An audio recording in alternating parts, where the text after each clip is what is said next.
अग्रसर पहुँच जाता हूँ परम धाम में, जहाँ शांति का सूर्य, ज्ञान सूर्य अपनी प्रखर रोशनी के साथ विराजमान है। जाकर छू लेती हूँ उसको, जैसे ही छूती हूँ उनके समान बन जाती हूँ। संपूर्ण परिवर्तित में आत्मा,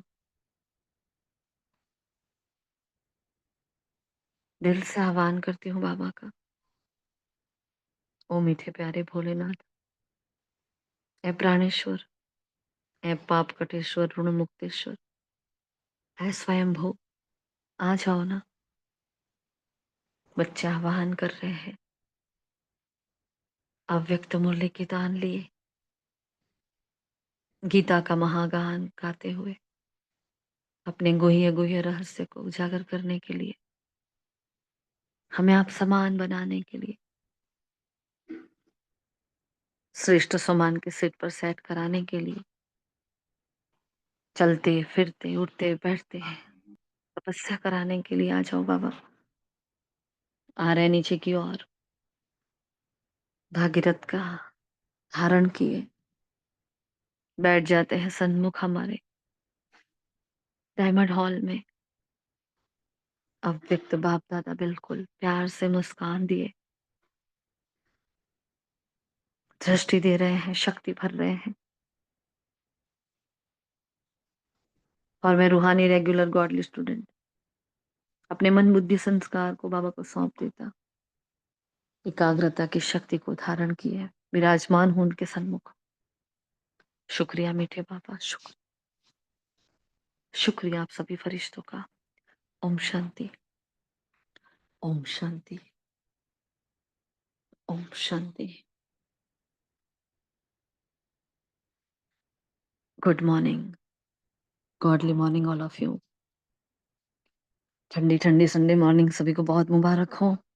आज के बाबा के महावाक्य 17/3/2003 के रिवाइज डेट है और आज है 22/12/2024। बाबा ने जो टाइटल दिया, सदा अपने सम्मान में रहना, सम्मान देना, सबका सहयोगी बनना और समर्थ बनाना।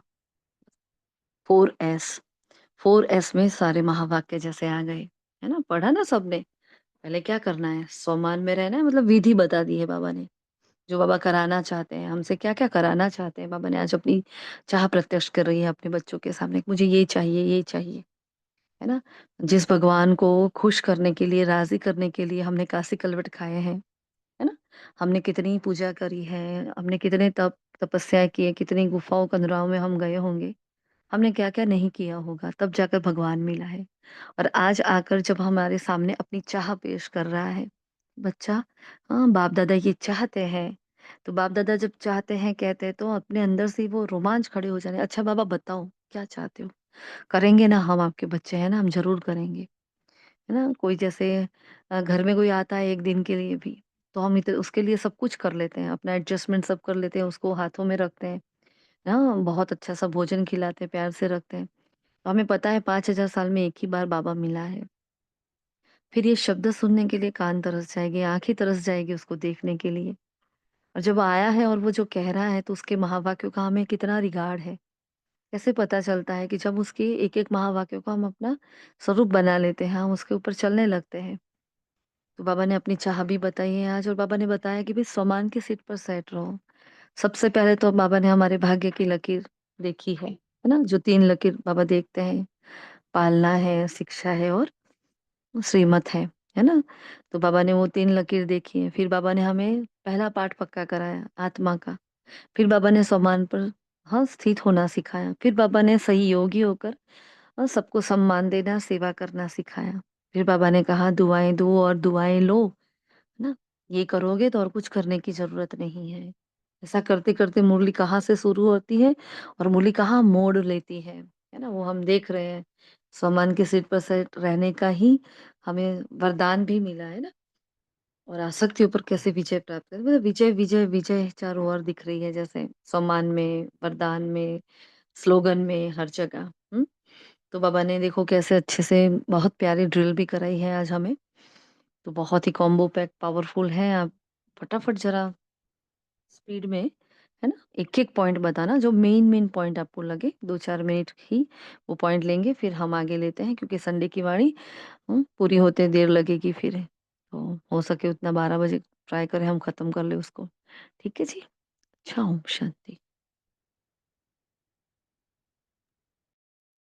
शांति। आज बाबा कहते हैं, सदा देही अभिमानी स्मृति स्वरूप भव।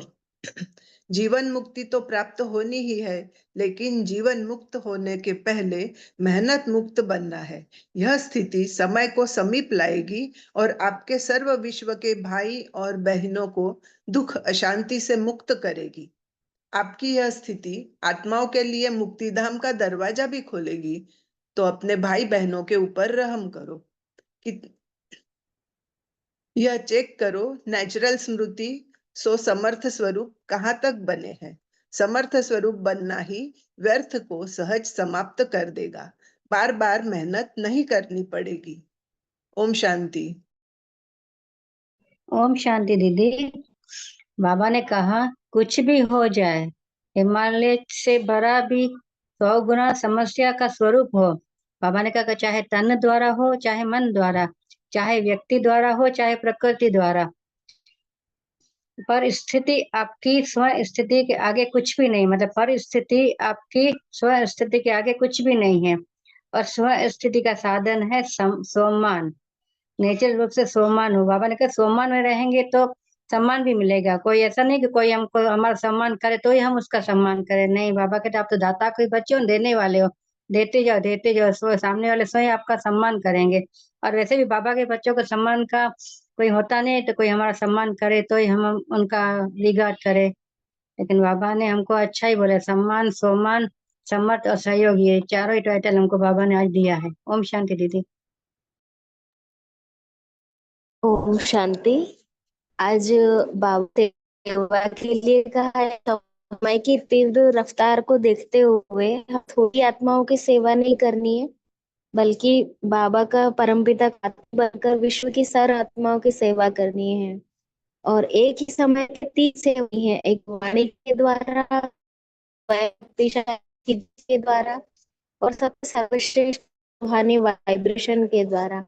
वाइब्रेशन के द्वारा जो सेवा होती है उसके दिल पे प्रभाव पड़ता है, वैसा वाणी के द्वारा नहीं पड़ता। वाणी के द्वारा फिर भी भूल सकते हैं, लेकिन वाइब्रेशन का जो प्रभाव पड़ता है वो सहज निकलता नहीं है। इसलिए हमको दुनिया की भयभीत, अशांत और हलचल वाली आत्माओं को शुभ और शुद्ध वाइब्रेशन देकर सेवा करनी है। ओम शांति।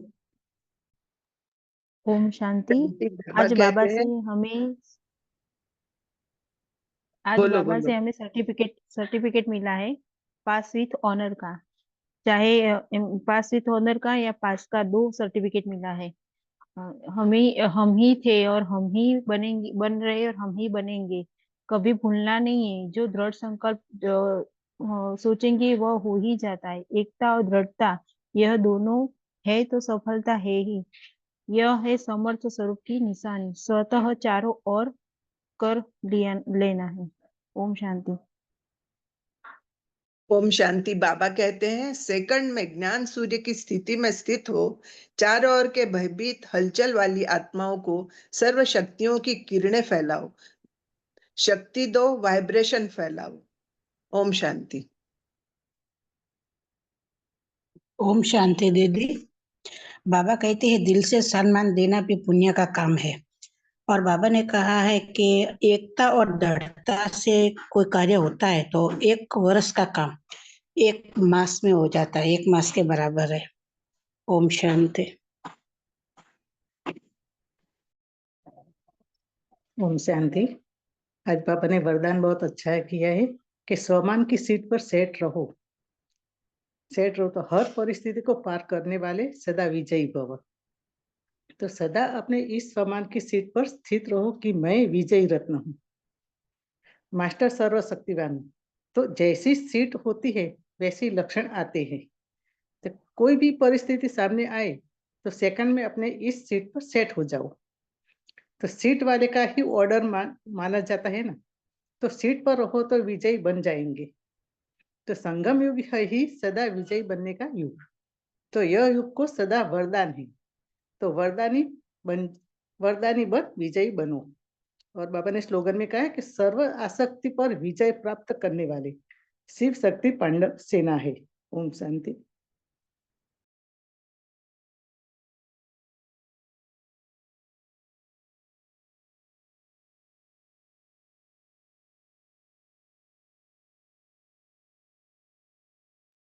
ओम शांति। बाबा हमें जो पाठ पक्का करा रहे हैं कि हमारा पहला जो पाठ है आत्मा का, हमें वो पाठ पक्का करना है। जैसे ब्रह्मा बाबा ने जैसे ही उनको पता चला कि मैं एक आत्मा हूँ, उनको पहली बार जब आत्मा का साक्षात्कार हुआ था, और तब से बाबा ने, उनको पता भी नहीं था कि निराकार शिव मेरे द्वारा कुछ करवा रहे हैं, लेकिन उन्होंने वो पाठ पक्का शुरू कर दिया था क्योंकि वो गीता पाठी थे। उनको पता था कि भाई आत्मा एक शरीर छोड़ दूसरा शरीर लेती है, वो सब पढ़ा हुआ था। और उन्होंने दीवालों पर लिखना शुरू किया, डायरी में लिखना शुरू किया, है ना? और वो पाठ पक्का करा। धीरे-धीरे यज्ञ जैसे आगे बढ़ा, नॉलेज बहुत आगे बढ़ा, बहुत गुह्य होने लगा। बाबा के जाने के बाद तो और भी गुह्य वाणी आने लगी। तो उसमें बाबा ने इतनी सारी युक्तियाँ बताई हैं हमें। उसमें से एक जो सटीक बात है, जो वो करनी ही है। अगर वो नहीं करोगे ना, तो वो होने वाला ही नहीं, मतलब हमारा पुरुषार्थ ही नहीं है। और कहीं हम ब्राह्मण आत्माएँ अपनी स्मृति में वहीं पीछे पड़ जाते हैं, कहीं वहीं हमारे गड़बड़ होती है। थोड़ा-सा आलस्य आ जाता है, थोड़ा अलबेलापन आ जाता है। वो बात है कि जैसे कि मैं एक आत्मा हूँ, लेकिन बाबा ने कई बार कहा, कौन-सी आत्मा हूँ? तो आत्मा हूँ लेकिन कौन-सी? तो उसके लिए रोज़ कुछ न कुछ सामान बाबा हमें दे रहे हैं, मधुबन से मिल रहे हैं, मुरलियों में इतने दे रहे हैं। किसी न किसी एक सामान की सीट पर हमें सेट रहना है। जितना हम ये सामान के सीट पर सेट रहेंगे, बाबा ने कहा ना सेकंड लास्ट संडे को, कि सामान की सीट पर सेट हो तो बाप ज़िम्मेवार है, और आप सेट हो, नहीं हो तो आप ज़िम्मेवार हो। कितनी बड़ी बात कही थी बाबा ने। तो जब सामान की सीट पर सेट है तो मुझे मुझे बाबा याद है ना? तो मेरा खुद का और बाप का, दोनों की स्मृति मेरे साथ चल रही है। लेकिन अगर सम्मान नहीं है, मतलब देहभान है, और देहभान है तो फिर सम्मान की माँगनी होती है, सम्मान दे नहीं रहे, माँग रहे हैं किसी को। और जो सम्मान की सीट पर रहता है वो तो अपने आप सबको सम्मान देने लगता है। तो जितना हम पुरुषार्थ में आगे बढ़ते हैं, उसकी निशानी क्या होती है? कि हम उतने ही निर्माण होते जाते हैं, हम इतना ही सम्मानीय होते जाते हैं, सबको सम्मान देते जाते हैं। सबके प्रति प्यार आने लगता है, किसी के प्रति कोई गलत भाव नहीं होता। यह पुरुषार्थ में आगे बढ़ने की निशानी, कि मन शांत होने लगता है। वो जो छोटी-छोटी बातें पहले परेशान करती, कोई ये बोला, कोई वो बोला, इसने ये किया, उसने वो, उन सब बातों को हम छोड़ने लगते हैं, माफ़ करने लगते हैं, आगे बढ़ने लगते हैं। हाँ, तुरंत अपना किनारा कर लेते हैं। मतलब ऐसी जो छोटी-छोटी बातें होती हैं, वो करते ही हमें ये पता चलता है कि नहीं, पुरुषार्थ आगे बढ़ रहा है। बाकी लिखना, करना ये सब कुछ तो अच्छी बात है ना? जो बाबा ने प्रैक्टिस की हम सब कर ही रहे हैं। लेकिन ये बहुत कम है अभी, अभी तो बहुत कम है ना? क्योंकि पेपर्स तो आएँगे, लेकिन उन पेपर में हमारी अवस्था कैसी है वो बताता है कि आपका पुरुषार्थ कैसा है। तो आज के महावाक्य देखते हैं। हम पूरे लिख तो नहीं पाए, लेकिन मेन-मेन पॉइंट्स हम ले लेते हैं। बाबा ने कहा, आज भाग्य विधाता बाप दादा चारों ओर के हर एक बच्चे के मस्तक में भाग्य की 3 लकीरें देख रहे हैं। हाँ? तो एक है परमात्मा पालना की श्रेष्ठ लकीर है, फिर सत शिक्षक की श्रेष्ठ शिक्षा की भाग्य की लकीर, और तीसरी श्रीमत की चमकती हुई लकीर। तो चारों ओर के बच्चों के मस्तक बीच लकीरें बहुत अच्छी चमक रही है। फिर बाबा ने कहा, अ, एक तरफ पूरा पूरा ही विश्व है, एक तरफ हम आत्माएँ हैं, तो कोटों में कोई हम आत्माएँ हैं। वो करोड़ों में से उस वक़्त 6 लाख बाबा ने वो एक आंकड़ा लिया है ना? 2003 की ये बात है। तो उस वक़्त बाबा ने कहा, भई 6 में 6, इतनी करोड़ आत्माएँ से 6 लाख परिवार, है ना? कितने थोड़े हैं।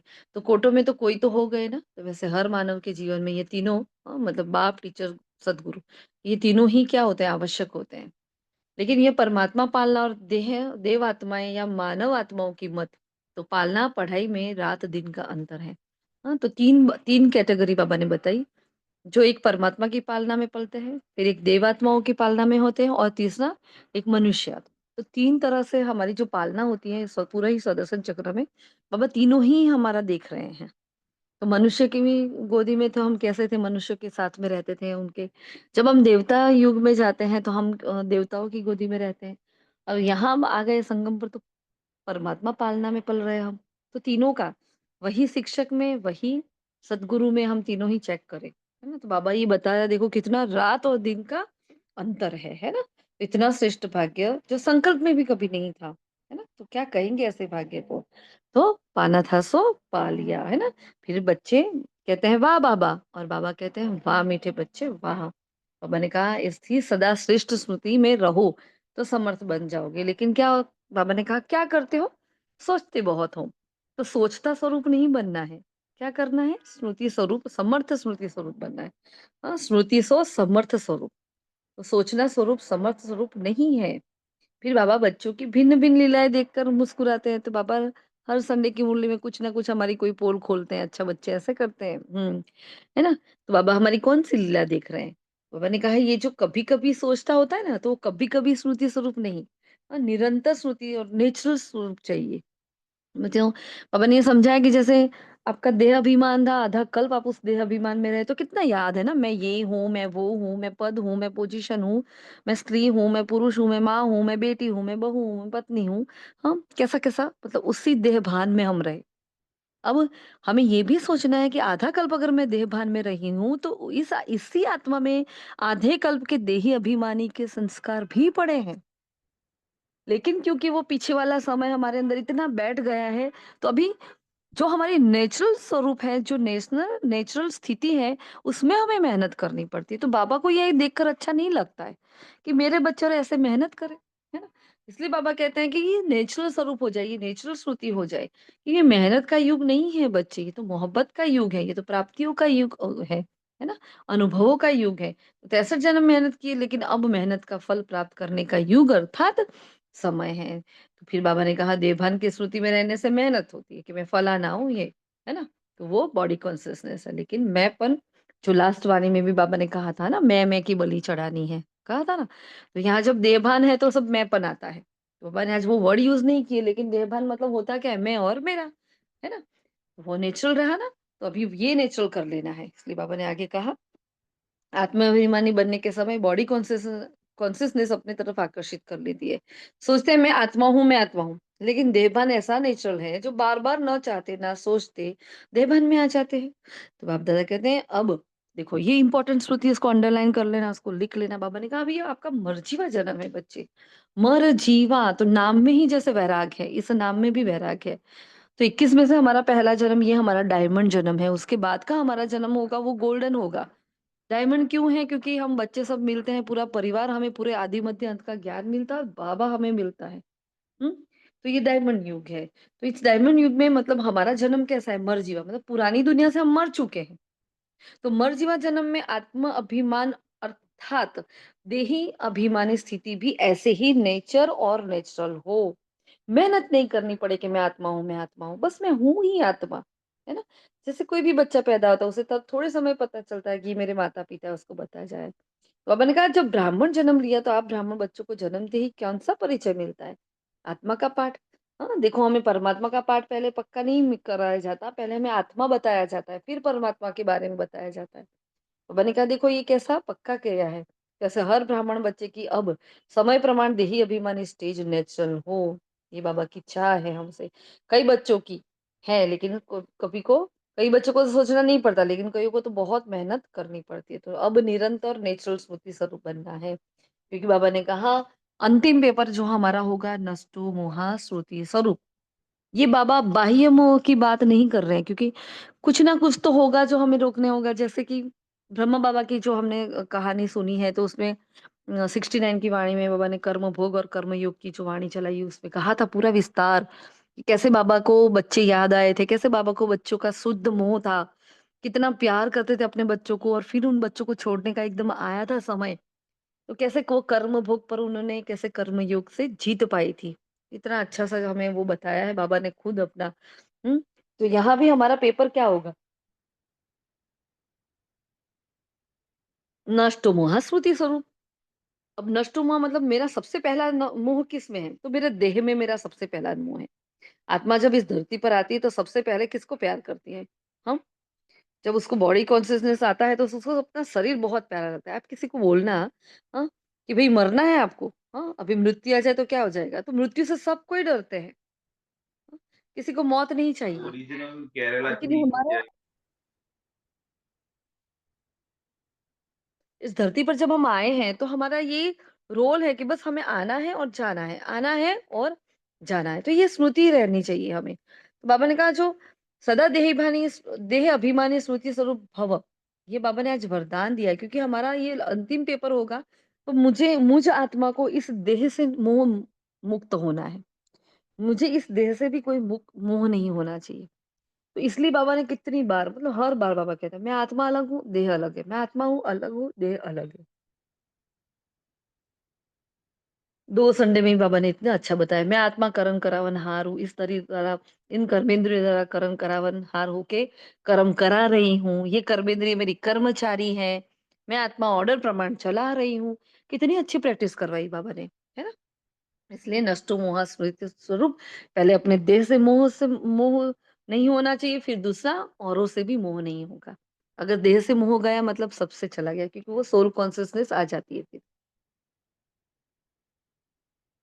फिर इस वर्ष का बाबा ने प्लान फिक्स किया कि अब इस वर्ष क्या करना है ना? तो क्योंकि बच्चे पूछते हैं बाबा को कि ये जस्ट इससे पहले की जो मुरली थी शिवरात्रि की थी, तो इसलिए बाबा ने शिवरात्रि के डायरेक्शन दिए थे कि ये करना है ना? अब शिवरात्रि के बाद का जो नया वर्ष शुरू हो रहा है, इसलिए बाबा पूछ रहे हैं कि अभी क्या करेंगे, बच्चे पूछ रहे हैं। बाबा ने कहा स्मृति स्वरूप देही अभिमानी स्मृति स्वरूप भव, है ना? तो अभी 1 सेकंड सब भी जहां भी हो, देखो कि बाबा हमारे पास खड़े हैं, बाप और दादा, और उनका वरदानी हाथ मेरे मस्तक पर, मेरे अब तक के पुरुषार्थ को देखते हुए बाबा मुझे फिर से वही पाठ पक्का करा रहे हैं, देही अभिमानी स्मृति स्वरूप भव।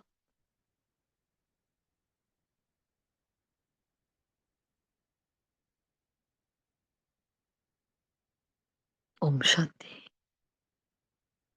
तो बाबा ने ये वरदान दे दिया है, बोला नहीं है कि बनो, बाबा ने वरदान दे दिया है, इट्स हैपेंड। तो मतलब हम बन गए हैं? तो अभी बस उसकी प्रोसेस में चल रहे हैं। तो बाबा ने कहा जीवन मुक्ति तो प्राप्त होनी ही है, देखो होनी ही है, लेकिन जीवन मुक्त होने से पहले मेहनत मुक्त बनो। यह स्थिति समय को समीप लाएगी और आपके सर्व विश्व के भाई बहनों को दुख अशांति से मुक्त करेगी। कौन सी स्मृति? हाँ, मैं क्या हूँ? मैं आत्मा हूँ, मैं देह नहीं हूँ। तो जीवन मुक्ति तो मेरा जन्म सिद्ध अधिकार है, तो ये स्थिति समीप ले आएगी। और मैंने कहा आपकी यह स्थिति आत्माओं के लिए मुक्ति धाम का दरवाजा खोलेगी। देखो कैसी कैसी बातें कही कि जब हम मेहनत मुक्त होते हैं, जीवन मुक्त और जो मेहनत मुक्त हो जाते हैं, बाबा ने कहा अपनी स्थिति, ये स्थिति समय को समीप लाएगी और आपके सर्व विश्व के भाई बहनों को दुख अशांति से मुक्त करेगी। तो आपकी यह स्थिति आत्माओं के लिए मुक्ति धाम का दरवाजा खोलेगी। तो कितनी बड़ी बात है, मुक्ति धाम का दरवाजा खोलने वाली मैं आत्मा, मेरी उच्च स्थिति सबको मुक्ति दिलाने वाली है। मुक्ति धाम का दरवाजा खोलने का मतलब क्या? कि मेरे द्वारा सबको मुक्ति मिल रही है ना? तो अपने भाई बहनों के ऊपर रहम नहीं आता। जो लास्ट संडे भी कहा, उससे पहले भी कहा, हाँ, कि वो तड़प रहे हैं, वो चिल्ला रहे हैं, वो तरस रहे हैं, वो पुकार रहे हैं, आपको पुकार नहीं सुनाई देती, आप सुनते नहीं हो। तो आज भी बाबा हमें फिर से वो हमारा कर्तव्य याद दिला रहे हैं, है ना? बाबा ने कहा कितना चारों ओर आत्माएं चिल्ला रही है, तो आपकी मुक्ति सर्व को मुक्ति दिलाएगी। मैं आत्मा स्वयं पहले जीवन मुक्त हो जाऊं। जो 3-4 महीने की वाणी में बाबा ने हमें टारगेट दिया था और हमने उस पर अभ्यास भी सबने किया है कि इतने 1 साल में हमें जीवन मुक्त अवस्था को प्राप्त कर लेना है। और उस बात को 3-4 मंथ्स हो गए हैं, है ना? शायद उससे ज्यादा हुए होंगे। तो उस अवस्था को अंतिम समय तक हमें, मतलब इस साल के अंतिम समय पर हमें उसको पूर्ण करना है। बाबा को वो करके बताना है, क्योंकि बाबा ने कहा ना होमवर्क के भी एक्स्ट्रा मार्क गिनते हैं बाबा। हम्म, तो वो करेंगे, इसलिए बाबा ने कहा जीवन मुक्त होने के पहले मेहनत मुक्त बनो। हाँ, और दुखे की पुकार सुनना है हमें। तो आपको तो ये चेक करो कि नेचुरल स्मृति से समर्थ स्वरूप कहाँ तक बने हैं। समर्थ स्वरूप बनना ही व्यर्थ को सहज समाप्त कर देगा। क्या? समर्थ स्वरूप बनना ही व्यर्थ को सहज समाप्त कर देगा। बार बार मेहनत नहीं करनी पड़ेगी। इंपॉर्टेंट बात, जब मैं आत्मा अपनी समर्थ स्मृतियों में अपने समान पर स्थित, हाँ, सीट पर सेट हूँ, तो क्या है, मेरे अंदर व्यर्थ नहीं है। अभी इस वर्ष बाप दादा बच्चों के स्नेह में कोई भी बच्चे की किसी भी समस्या में मेहनत नहीं देखनी चाहते। देखो बाबा की चाह आई, क्योंकि बाबा को नहीं पसंद अपने बच्चे मेहनत करें। तो कहते हैं समस्या समाप्त और समाधान स्वरूप बन जाओ। कैसे? समस्याएँ तो आएगी और जाएगी, लेकिन मैं आत्मा कैसी हूँ? समाधान स्वरूप। देखो बाहर की दुनिया में क्या होता है, जब कोई प्रॉब्लम होता है तो प्रॉब्लम पर डिस्कशन होता है ना? और ब्राह्मणों में क्या होता है? हाँ, वहाँ प्रॉब्लम पर डिस्कस किया जाता है, ये क्यों हुआ, कैसे हुआ, इसका ऐसा हुआ, इसका वैसा हुआ, ऐसे-ऐसे सब कुछ उसकी डेप्थ में जाते हैं। लेकिन यहाँ ब्राह्मण बच्चे क्या करते हैं, सीधा सॉल्यूशन पर डिस्कस करते हैं। जो हो चुका सो हो चुका, उस पर फुल स्टॉप रखो, अब आगे क्या करना है? What next? What next? What next? What next? हमारा वही वही हमारी मतलब वो अभ्यास है, वही संस्कार है हमारा। तो मैं आत्मा समाधान स्वरूप आत्मा हूँ, मैं निवारण स्वरूप आत्मा हूँ, मेरी हर समस्या का समाधान मेरे पास है। अ, इसलिए बाबा ने कहा हुँ, समाधान स्वरूप क्या ये हो सकता है? हाँ, बोलो बाबा को। हाँ जी बाबा, हो सकता है। फिर दादियों को पूछा, टीचर्स को पूछा, पांडवों को पूछा, सबको पूछा। फिर बहाना नहीं बताना। ये था ना, ये हुआ ना, ये नहीं होता ना, तो ये नहीं, ये भी नहीं होता। क्या कर लेते, इसने ऐसा नहीं को कहा होता ना, तो तब तक तो मैं एकदम शांत थी। जैसे ही ये आत्मा ब्रह्मा कुमारी इसके बारे में कुछ बोलती है या बाबा के बारे में कुछ बोलती है ना, मेरा पित्ता चला जाता है। फिर मेरे से सहन नहीं होता बाबा के बारे में बोल, अरे! बाबा सहन कर रहा है, बाबा इग्नोर कर रहा है, तो बाबा ने भी किसी का इग्नोर करो ना। झगड़ा करने से क्या होगा? या कुछ बोलने से, रिएक्ट करने से क्या होगा? है ना? हमें रिएक्ट नहीं करना है। और हम गड़बड़ ही यहाँ कर लेते हैं, जो हम रिएक्ट कर लेते हैं। रिएक्ट करने के लिए तो वो आते हैं, लेकिन हमें एकदम चुपचाप शांत रहना है।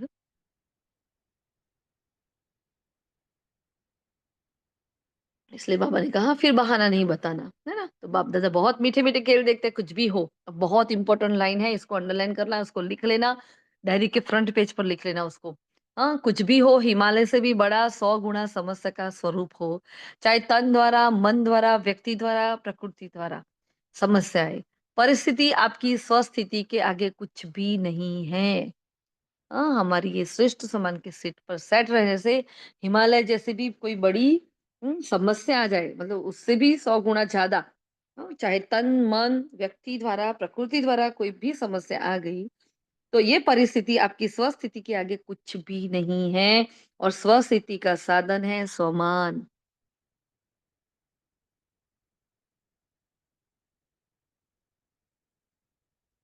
तो स्वस्थिति कैसे बनती है? स्वमान से बनती है। फिर हुँ। नेचुरल रूप में समान हो, याद नहीं करना पड़े, मैं मास्टर सर्वशक्तिमान, मैं मास्टर सर्वशक्तिमान। पूरा दिन तो याद रहता नहीं, कोई विघ्न आएगा तो फिर तुरंत बोलेगा, अच्छा मैं मास्टर सर्वशक्तिमान हूँ, बाबा मेरे साथ है। बाबा करन करावनर, अरे बाबा है, तो पहले कैसे भूल गए?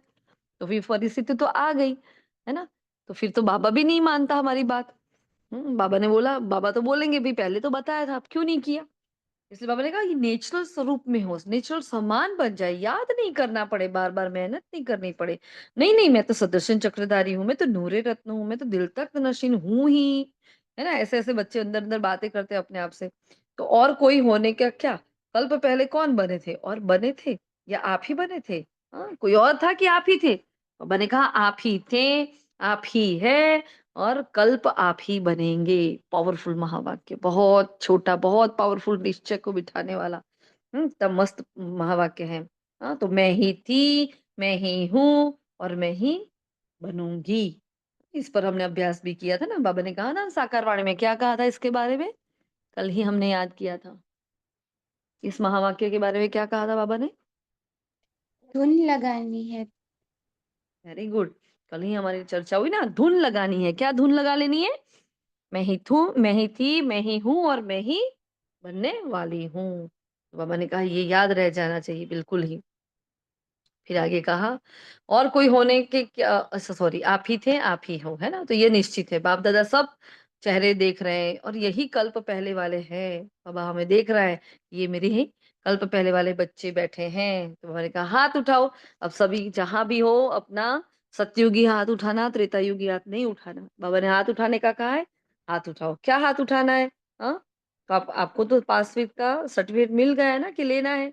मिल गया है कि लेना है? तो कल्प पहले मिला है, अभी क्यों नहीं मिलेगा? अभी लास्ट कल्प में अगर मैं जीती हूँ, तो इस बार क्यों नहीं जीतूँगी? मैं ज़रूर जीतूँगी।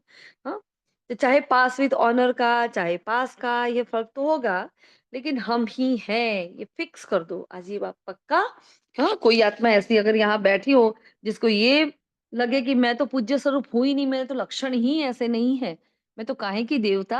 हाँ, देवते वाले तो एक भी लक्षण नहीं है, देखो इन सबका पुरुषार्थ कैसा मस्त चल रहा है और मेरा देखो कैसा चल रहा है। हाँ, लेकिन बाबा ने कहा बनना ही है। हाँ, आप चाहो ना चाहो आप ब्रह्मा कुमार कुमारी बन गए, मतलब आप उस सुख के ट्रैप में फंस गए हो। ये सुख का पिंजड़ा है समझ लो उसको अभी, है ना? तो आपको ब्राह्मण बने मतलब आपको देवता बनना ही है, और देवता बनोगे तो आपको क्या करना पड़ेगा? पूज्य बनना ही है, वो अपने हाथ में है ही नहीं। इससे अच्छा क्यों ना प्यार से अच्छे से बाबा जैसे बोलता है करते जाए। हाँ, मैंने कहा कल्प पहले मिल गया है, अभी क्यों नहीं मिलेगा? तो यह स्मृति स्वरूप बनो कि सर्टिफिकेट मिला हुआ है, मतलब मेरे पास सर्टिफिकेट है कि मैं पास हूँ, है ना? स्कूल एग्जाम को देखो कि पास का सर्टिफिकेट पहले ही पता चल गया कि भाई मैं पास ही हूँ, और फिर मुझे अगर प्रैक्टिकल एग्जाम देने जाना है तो मैं क्या करूंगी? इतनी बिंदास होकर वो प्रैक्टिस करूंगी कि मुझे पहले भी आता था और मुझे आज भी आ रहा है ना? फिर डर लगेगा क्या? नहीं लगता, क्योंकि रिजल्ट पता है। तो यहाँ हमें रिजल्ट पता है कि नहीं पता? हाँ, क्या रिजल्ट है? हमारी हम ही थे, हम ही हैं और हम ही बनने वाले हैं, ये निश्चित है। तो ये सर्टिफिकेट हमें मिल गया है। फिर आगे बाबा आगे कह रहे हैं ऐसा नहीं हो कि ट्रेन में जाते-जाते, प्लेन में जाते-जाते भूल जाओ उड़ सब कुछ उड़ जाए। जैसे देखो इस वर्ष दृढ़ संकल्प किया था कि शिवरात्रि, क्योंकि शिव जयंती के लिए बाबा ने हमें डायरेक्शन दी थी ना? हाँ, क्या श्रीमत दी थी बाबा ने शिव जयंती के लिए? क्या कहा था बाबा ने? कौन बताएगा? जो हमारा रोज ही होमवर्क रिवाइज होता है, क्या कहा था?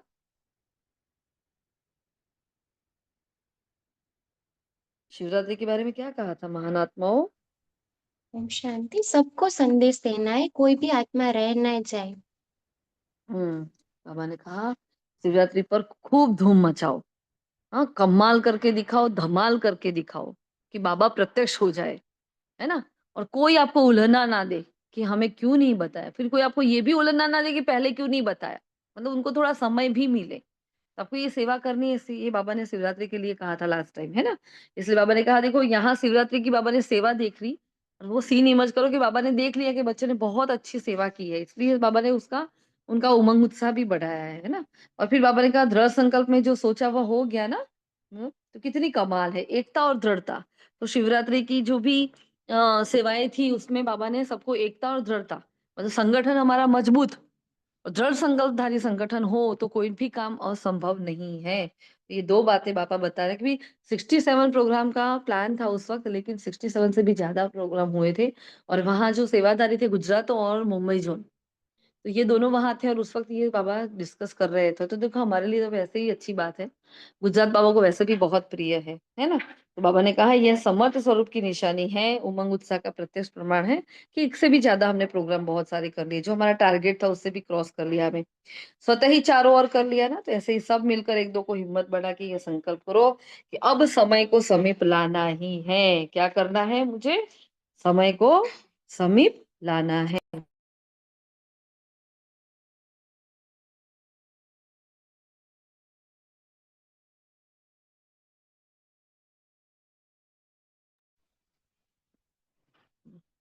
तो कैसे लाएँगे? तो आत्माओं को मुक्ति दिलानी है। क्या फिक्स करना है हमें?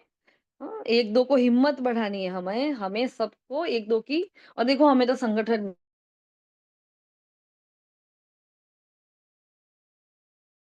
संकल्प करो अब समय को समीप लाना ही है, आत्माओं को तो मुक्ति दिलानी ही है, लेकिन तब होगा जब आप सोचना स्मृति स्वरूप में ले आएँगे। मतलब सोचना स्वरूप नहीं रहेंगे, लेकिन सोचने से स्मृति स्वरूप में ले आएँगे। तो बाप-दादा ने सुना, फिर फॉरेन वालों की बाबा ने कहा कि भई सबने स्नेह मीटिंग की थी, इंडिया में भी हुई, तो बहुत अच्छा हुआ, सब ऐसे ही एक-दूसरे के सहयोगी बनो, जो सभी मास्टर सर्वशक्तिमान बन आगे उड़ते चले। तो आज बाबा हमारी सहयोग की शक्ति के बारे में भी बता रहे हैं कि सभी को संगठन में कैसे रहना है, एक-दूसरे को कैसे आगे बढ़ाना है, हिम्मत दिलानी है, सहयोग देना है, साथ देना है, सम्मान में रहना है, ये सारी बातें दुआएँ देनी है, दुआएँ लेनी है ना? ये समझा रहे हैं। मैंने कहा कि उसकी किसी भी आत्मा को अगर आप दिल से सम्मान देती हो, तो ये बहुत-बहुत बड़ा पुण्य है। ब्राह्मण आत्माओं में भी, है ना? हम किसी आत्माओं को क्या करते हैं? सम्मान दे देते हैं, तो कितना बड़ा पुण्य। और अभी करना क्या है? पुण्य का खाता तो जमा करना है। यही तो थोड़ी गड़बड़ हो रही है ना कि पाप का खाता बहुत बड़ा हुआ है और पुण्य का जमा हो नहीं रहा। और जितना हम कमा रहे हैं उतना चलो अमृत वेला किया, मुरली क्लास किया, ये किया, वो किया, इतने घंटे का योग किया, सब कुछ कमा तो रहे हैं, लेकिन साथ-साथ गँवा भी रहे हैं और एडवांस जमा नहीं हो रहा है हमारा। अब हमें ऐसे काम करने हैं जिससे हमारा पुण्य का खाता जमा होता जाए। तो क्या कहा बाबा ने कि एक-दूसरे के सहयोगी बनो, सम्मान में रहो और सम्मान दो। रिश्ते भी क्या हो जाता है? पुण्य का खाता जमा हो जाता है। क्योंकि किसी भी आत्मा को अगर आप दिल से सम्मान देते हो, ये बहुत बड़ा पुण्य है क्योंकि कमज़ोर आत्मा को उमंग उत्साह मिला है ना, तो कितना बड़ा पुण्य है। गिरे हुए को गिराना नहीं है, गले लगाना है। और गले लगाने का अर्थात मतलब क्या? तो बाप समान बनाना, सहयोग देना। कोई गिरा हुआ है, किसी का पुरुषार्थ नहीं हो रहा, आप रोज़ ही बोलो, "अरे रे! आपके से तो ऐसा हो गया, आपको तो ऐसा नहीं करना चाहिए था, आप तो ऐसे हो, आप तो वैसे हो।" तो बाबा ने हमें कैसा चुना था? हम कैसे थे? लेकिन बाबा क्या बोलता है? आप क्रोधी थे, हाँ? आप ऐसे थे, आप वैसे थे, ऐसे बोल रहे हैं? नहीं बोल रहे हैं, आप तो बिल्कुल पतित थे, मैं तो छूऊँ भी नहीं आपको, है ना? मैं तो आपको समझाऊँ ही नहीं, ऐसा करता है बाबा? डिस्क्रिमिनेट नहीं करता कभी, तो हम क्यों करें? तो जिस अदा से, जिस स्टाइल से बाबा ने शुभ भावनाओं से हमें आगे बढ़ाया और आज हम सभी क्या है इतने बड़े-बड़े संगठन बन गए, संगठन में सब पुरुषार्थ कर रहे हैं और अंतिम समय पर ऐसा संगठन बनने वाला है, सबका एक ही आवाज़ होगा, तब विजय का नगाड़ा बजेगा, है ना? इसलिए बाबा ने क्या कहा हुँ, किसी को गिराओ नहीं, अगर वो गिरा है तो उसको आगे उठ नहीं आप कर सकते हो, आप भी कर सकते हो, आप बहुत अच्छा कर रहे हो, बहुत अच्छा कर रहे हो, बहुत अच्छा कर रहे हो। तो ये वाले वर्ड है ना उस आत्मा के दिल को हील करते हैं, हीलिंग होती है ये। इमोशनल हीलिंग हमारी, जो इमोशनली हम टूट चुके हैं, तो हमें क्या चाहिए? इमोशनल हीलिंग भी चाहिए। क्योंकि मन बच्चा रोता रहता है, तो पहले भी उसको रोता रखते थे, अभी भी हाँ, स्पिरिचुअलिटी आने के बाद जीवन में भी हम उसको रोता रखते हैं, तो हमने मन के साथ कितना अन्याय किया। और यहाँ गड़बड़ क्या होती है पता है? ये हर कल्प होगा, आज जो हो रहा है वो हर कल्प होगा। तो बहुत-बहुत ज़्यादा अटेंशन रखना है, बाबा ने कहा व्यर्थ की बातों में नहीं जाना, जो कमज़ोर आत्मा है ही कमज़ोर, उसकी कमज़ोरी को देखते रहेंगे तो सहयोगी कैसे बनेंगे? तो सहयोग दो तो दुआएँ मिलेगी। सबसे सहज पुरुषार्थ है और कुछ भी नहीं कर सकते हो तो दुआएँ दो और दुआएँ लो। सम्मान दो और महिमा योग्य बनो। हाँ, तो सम्मान देने वाला ही सर्वधरा माननीय बनते हैं और जितना अभी मान्य बनेंगे उतना ही राज्याधिकारी और पूज्य आत्मा बनेंगे। तो देते जाओ, लेने का नहीं बस। लो और दो। और ये तो बॉडी कॉन्शियस वालों का काम है मतलब बाहर की दुनिया में क्या हो एक हाथ लेना, एक हाथ देना, ऐसे डील होती है। तो मैंने कहा यहाँ ऐसी डील नहीं करनी है हमें, बस देते जाना है ना? आप तो दाता के बच्चे हो, बाकी बाप-दादा चारों ओर के बच्चों की सेवा को देख खुश भी है, सभी ने अच्छी सेवा की है। हाँ, चाहे कितनी किसी ने वाणी द्वारा, किसी ने सेवा की साधनों द्वारा, तो अच्छी रिजल्ट निकली तो अनेक आत्माओं का ये उलहना भी समाप्त हो गया। साथ-साथ समय की तीव्र गति की रफ्तार देख बाप-दादा यही चाहते हैं, क्या चाहते हैं? सिर्फ थोड़ी आत्माओं की सेवा नहीं करनी है, लेकिन विश्व की सर्व आत्माओं के मुक्तिदाता निमित्त आप हो, क्योंकि बाप के साथी हो तो समय की रफ्तार प्रमाण अभी एक ही समय इकट्ठा 3 सेवाएँ करनी है। तो कौन सी कही? एक वाणी द्वारा और एक हमारी स्वशक्तिशाली स्थिति के द्वारा और तीसरा रूहानी वाइब्रेशन द्वारा। तो बाबा ने कहा ये रूहानी वाइब्रेशन बहुत आकर्षित करता है। जैसे मंदिर की मूर्तियों में क्या होता है? कुछ नहीं होता है। लेकिन निराकार अपने जड़ मूर्ति को आधार लिए सबको दे रहा है कुछ ना कुछ, हाँ? तो क्या कोई और दूसरा कोई आकर्षण रहता नहीं। तो अभी ही हम जो सेवाएँ कर रहे हैं, हमारे भक्त वही वाइब्रेशन तो अभी ही कैच कर रहे हैं। तो ये बहुत इम्पोर्टेंट बात है हमें इसको याद रखना है। मैं अभी शांति का महादान दे रही हूँ, तो ये शांति मेरे हर जन्म में जा रही है, पूरे सृष्टि चक्र में भी जा रही है और ये शांति मेरे जहाँ-जहाँ हिसाब-किताब है, वहीं भी जा रही है। और मेरे एक नेगेटिव थॉट में भी जा रही है उस थॉट को बिगाड़ने के लिए। हुँ? तो बाबा ने कहा देखो ये वाइब्रेशन फैलाओ, तो बाबा ने कहा वाइब्रेशन के प्रभाव में सहज आकर्षित होते रहते। देखो अभी लास्ट जन्म में भी आप सबके जड़ चित्र कैसे सेवा कर रहे हैं? क्या वाणी से बोलते हैं? कुछ भी नहीं। तो वाइब्रेशन ऐसा होता है जो भक्तों की भावना का फल सहज मिल जाता है। ऐसे वाइब्रेशन शक्तिशाली हो, वाइब्रेशन में सर्व शक्तियों की किरणें फैलती हो, ये हमारा योग अभ्यास रहेगा, इसको ध्यान रखना। कैसा करना है? सर्व शक्तियों की किरणें फैलती हो, वायुमंडल बदल जाए, वाइब्रेशन ऐसी चीज़ है जो दिल में छाप लग जाती है। लगी है दिल में छाप कभी? हुँ? किसी को मिले हो और इतना चुंबकीय वो आकर्षण लगा हो मतलब अच्छा वाला, है ना? वो नहीं, वो वाला आकर्षण नहीं, जैसे हम दादियों को देखते हैं, है ना? अभी हमारे प्रोग्राम था तो जयंती दीदी आए थे। तो वो तो ऐसे भी हल चलते-फिरते एंजेल लगते होते हैं, तो क्या वाइब्रेशंस कितनी सोबर पर्सनैलिटी, इतने शांत, इतने प्यारे, इतने मधुर, तो वो वाइब्रेशन कैसे आकर्षित करते हैं। वैसे हमारे भी वाइब्रेशन ऐसे औरों को आकर्षित करने वाले हों, वाइब्रेशन के प्रभाव में सहज आकर्षित होते रहे। देखो अभी लास्ट जन्म में भी आपके जड़ चित्र सेवा कर रहे हैं, सॉरी तो ऐसे सर्वशक्ति की किरणें फैलती हो, वायुमंडल बदल जाए, वाइब्रेशन ऐसी चीज़ है जो दिल में छाप लग जाती है। आप सबको अनुभव है कि किसी के आत्मा के प्रति अगर कोई अच्छा या बुरा वाइब्रेशन आपके दिल में बैठ जाता है, कितना समय चलता है? बहुत समय। निकालने चाहो तो भी नहीं निकलता। तो किसका बुरा वाइब्रेशन बैठ जाता है तो सहज निकलता है? नहीं। कोई ने हमारे साथ गलत किया तो वो निकलता है? नहीं। तो ये वाइब्रेशन सर्वशक्ति की किरणों का वाइब्रेशन छाप का काम करेगा। वाणी भूल सकती है लेकिन वाइब्रेशन की छाप सहज निकलती है ना? फिर गुजरात बॉम्बे जॉन से बाबा ने बात करी उसमें वही बात एकता और दृढ़ता।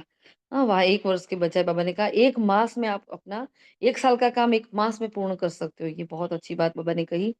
फिर बाबा ने ड्रिल करवाई ज्ञान सूर्य स्थिति में स्थित हो चारों ओर के भयभीत हलचल वाली आत्माओं को सर्व शक्तियों की किरणें फैलाओ बहुत भयभीत है शक्ति दो वाइब्रेशन फैलाओ है ना फिर बाबा ने याद प्यार भी दिया बाबा के सबके ईमेल्स मिले पत्र मिले तो बाबा ने सबको याद पहुंचा दी है ना फिर बाबा ने याद प्यार दिया फिर दादी से भी बाबा ने बात करी है कि आप में ताकत बहुत है आपकी रूहानी ताकत बहुत गुप्त हुई है तो तबीयत भी ठीक है रूहानी शक्ति इतनी भरी हुई है जो तबीयत कुछ भी नहीं है कमाल है ना फिर आगे कहा दादियों को मिलता हुआ हम जब देखते तो हमें भी लगता है कि हम भी ऐसे मिले इतने प्यार से एक दूसरे के साथ रिगार्ड रखते हो क्योंकि दादियों ने कभी किसी के प्रति कोई गलत भाव नहीं पैदा किया इतनी महान आत्माएं भी 14 साल जिसने संन्यास किया हो कोई जैसी तैसी आत्मा थोड़ी होती है ना जैसे आदि सेवा के रत्नों का संगठन पक्का हो बाबा यही चाहते हैं इसकी बहुत बहुत आवश्यकता है क्योंकि सेवा तो बढ़नी ही है तो संगठन की शक्ति जो चाहे वह कर सकती है बहुत पावरफुल बात है ये हमारे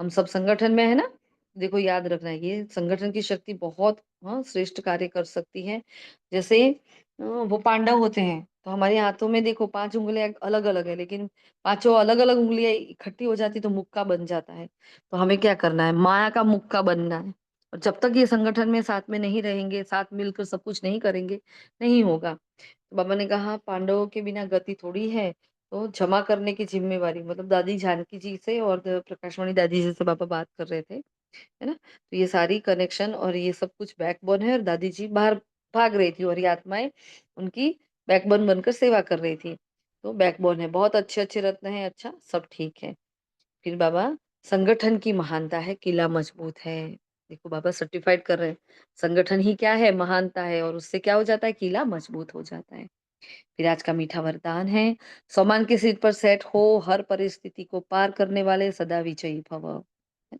वही वरदान जो आज की मुरली में है सदा अपने इस सम्मान के सीट पर सेट रहो कि मैं विजयी रत्न हूँ इस पर भी आप अभ्यास करते हो मैं मास्टर सर्वशक्तिमान हूँ तो जैसी सीट होती है वैसे लक्षण आते जाते हैं कोई भी परिस्थिति सामने आए तो सेकंड में अपने इस सीट पर सेट हो जाओ सीट वाले का ही ऑर्डर माना जाता है सीट पर रहो तो विजयी बन जाएंगे संगम युग है ही सदा विजयी बनने का युग यह युग को वरदान है तो वरदानी बन विजयी बनो है ना क्या है मास्टर सर्वशक्तिमान हूँ मैं विजयी रत्न हूँ है ना कोई भी परिस्थिति सामने आए तो सेकंड में अपनी सीट पर सेट हो जाओ सीट वाले का कभी ऑर्डर तो ही ऑर्डर माना जाता है ना और विजयी बन जाएंगे ये स्लोगन है सर्वासक्तियों पर विजय प्राप्त करने वाले शिव शक्ति पांडव सेना है मतलब हम अनासक्त भाव से सब कुछ देखते हैं सबके लिए सब कुछ बनाते हैं सब कुछ लाते करते हैं लेकिन हम डिटैच रहते हैं है ना तो आसक्तियों से हम मुक्त हो गए हमने कहा सर्व आसक्तियों पर विजय प्राप्त करने वाले शिव शक्ति पांडव सेना है फिर आज बाबा ने हमें जो अव्यक्त इशारे की पॉइंट दी है संतुष्टता के ऊपर तो बाबा ने आज कहा है खास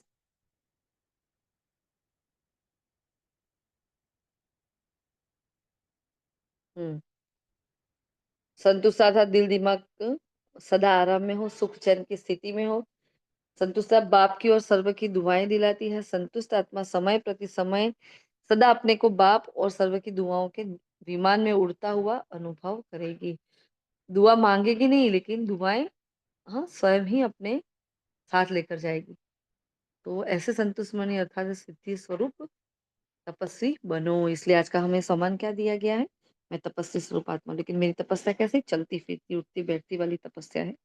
मुझे आसन लेकर नहीं बैठ जाना है ना? तो ये थे आज के मेन महावाक्य। तो क्या-क्या ध्यान रखना है आज के महावाक्यों को? जो लहर पहले भी बताई। क्या बाबा 3 लकीरें देखे हैं भाग्य की, फिर बाबा हमें आत्मा का पहला पाठ पक्का करा रहे हैं, है ना? और पहला पाठ पक्का के करा के बाबा हमें सम्मान के सीट पर सेट होना सिखाते हैं। जैसे सम्मान के सीट पर सेट होते हैं तो बाबा हमें बता रहे हैं कि आप मर्जीवा जन्म है। हाँ? और जो सम्मान की सीट पर सेट होता है तो बाप उसका ज़िम्मेवार होता है, इसलिए बाबा कह रहा है, वो सम्मान देता भी है और सम्मान प्राप्त भी करता है। तो मेहनत नहीं करनी है बच्चों को। हाँ? ऐसा ईमानदार बाबा का बच्चा चाहिए। फिर ये आत्माभिमानी स्थिति, ये देही अभिमानी अवस्था हमारी नेचुरल नेचर बन जाए।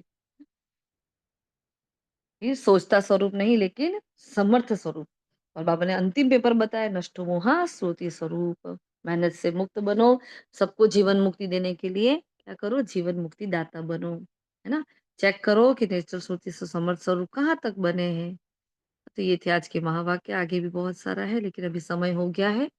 एक बार की तो हमारी शॉर्ट शॉर्ट में सब कुछ पूरी मुरली हो गई है, ठीक है? अभी इस पर अटेंशन रखना है। और किस सामान की सीट पर सेट है, हम वो चार्ट में हमने वो पॉइंट दे रखा है, बाबा ने दिया है ना वो पॉइंट। हाँ, तो देखो उसी अनुसार हमारा पुरुषार्थ चल भी रहा है। तो बस सभी अटेंशन रखो कि कौन-सा सामान मैंने लिया था आज। सपोज़ वो आया था और हमने पढ़ा नहीं था, तो हमने कुछ और ले लिया। तो ऐसा है, कोई भी सामान होना चाहिए। जो कमज़ोरी आपके अंदर है ना, उसके एंटी में कोई सामान होना चाहिए। अगर क्रोध है, तो मैं शांत स्वरूप आत्मा हूँ। अगर काम विकार के स्वप्न आते हैं तो क्या करूँ? मैं मास्टर सर्वशक्तिमान आत्मा हूँ, है ना? मैं पवित्रता का सूर्य हूँ, मैं इष्ट देवी हूँ, ऐसे बहुत अच्छे-अच्छे सम्मान हर कार्य के प्रमाण बाबा ने हमें दिए हुए हैं। वो अक्ल हमें दी है कि हम बना सके, हर महावाक्य को ही सम्मान बना ले। तो मेन बात ही ये है आज की वाणी की, सम्मान की सीट पर सेट रहो। अच्छा, ओम शांति। शुक्रिया मीठे बाबा का, शुक्रिया आप सभी फरिश्तों का। ओम शांति।